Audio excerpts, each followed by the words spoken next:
Hello Scorpio, Sun, Moon, Rising, and Venus signs. Kamusta kayo? Sana po ay nasa mabuti kayong kalagayan.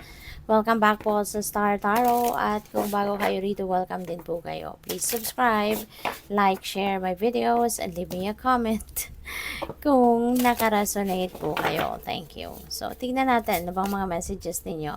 First message ninyo, we have number 33, inspiration. Ayan. So, napakaganda nito kasi you will be very inspired sa ngayon. Maaaring there is something or someone, 'di ba, na nag-i-inspire sa'yo, na nagbibigay sa'yo ng extrang saya, extrang high vibe, extrang tawag dito, extrang kilig, yung gano'n, no? So, good luck sa iyo dyan. We have unmarked trail, revelation. Ayan, Scorpio. There could be a new beginning dito. Maaaring kayo ay magsisimula ng bagong kaganapan sa buhay. There could be a new endeavor. There could be a new adventure para sa'yo. And kung saan man ito papunta, that will be revealed to you. And saan man ang direksyon nito na dapat mong puntahan, that will be shown to you ng Divine Universe. Kaya importante na makikinig kayo sa inyong intuition.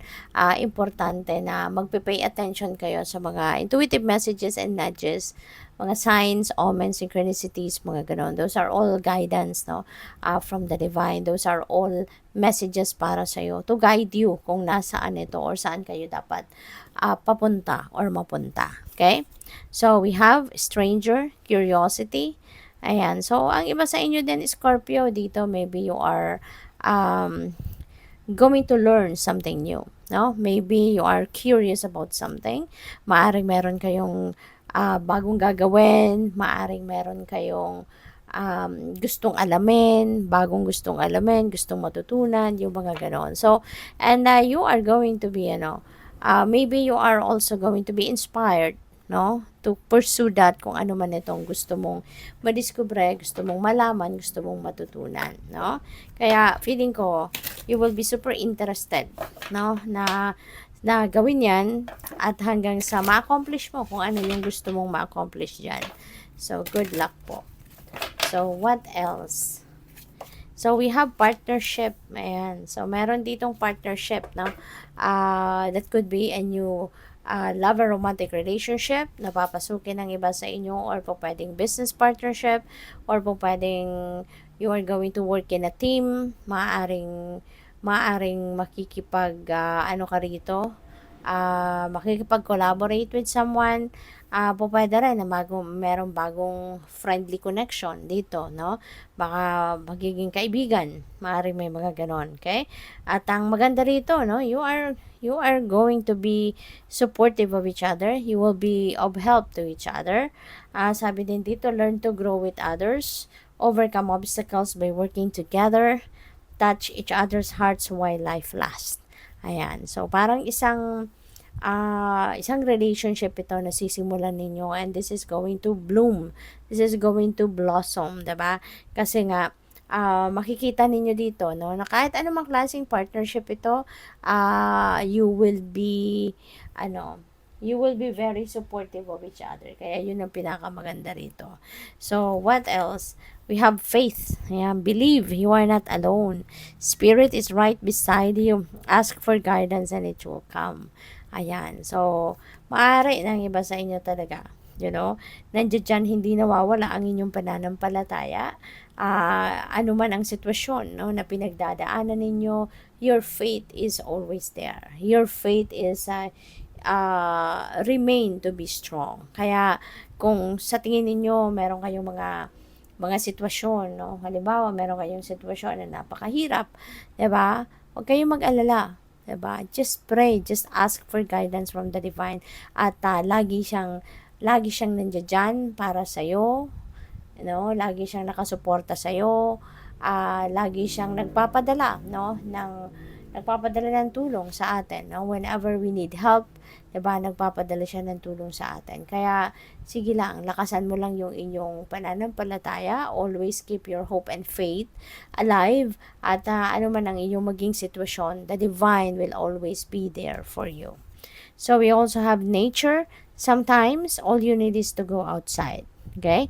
Breathe the fresh air to remember who you are and where you want to be.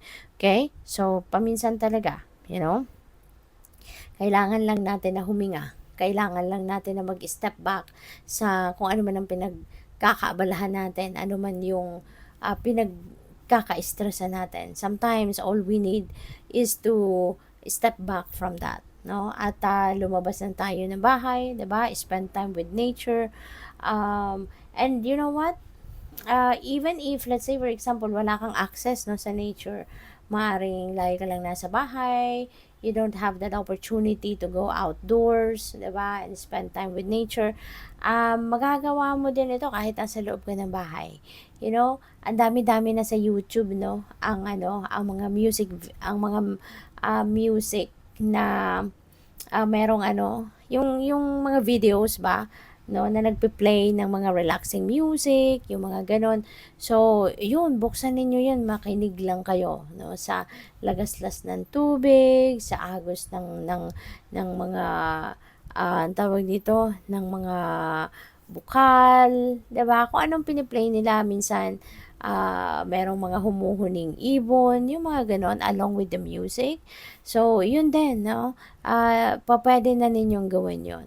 No? Kasi parang nandyan na rin kayo by the beach, nandoon na rin kayo sa forest, merong falls, 'di ba? Yung mga napaka-realistic din, 'di ba, ng sound ng tubig, napaka-realistic ng sound ng mga ibon na humuhuni, 'di ba? Kaya parang kung makikinig kayo doon, you just close your eyes, at pakinggan ninyong mabuti yung music.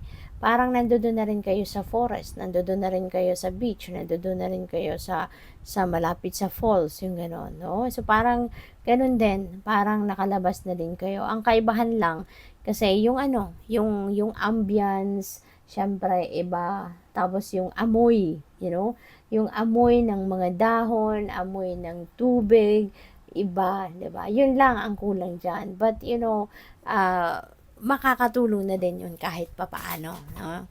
Na kung wala kayong way to go outside.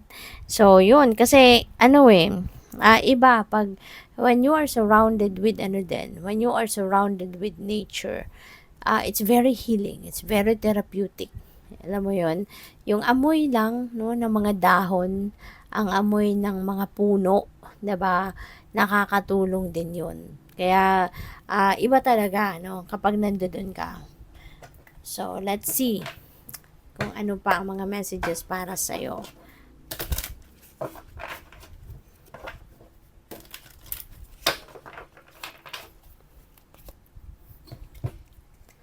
So, we have Garnet, ignite your passion.